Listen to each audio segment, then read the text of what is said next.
香港長者協會顧名思義就係紮根香港，為長者服務嘅非牟利機構。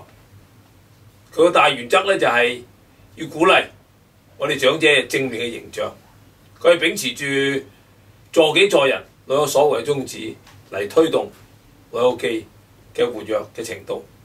今日香港嘅老友記比以前嚟講一定係健康啲，一定係活躍啲，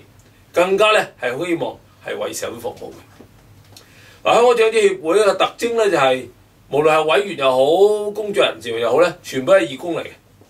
而仲有一樣嘢咧，就係佢哋個個都係第三齡嘅喎。嗱，呢個好形象啦，俾全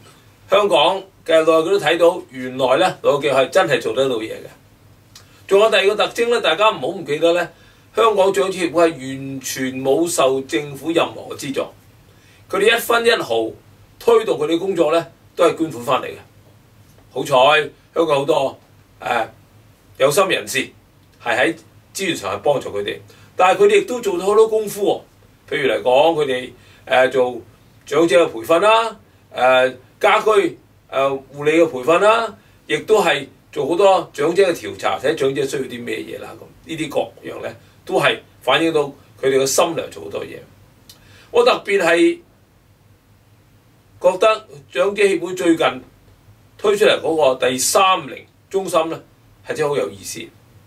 為呢個中心真係俾人睇到，我哋要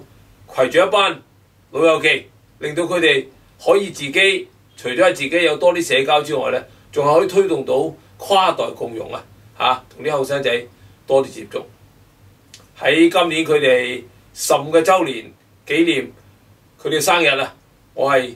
預祝香港長者協會咧，而無蒸蒸日上，為香港嘅老友記，為香港嘅社會更加做多啲功夫，為我哋老友記咧，謀求更好嘅福祉。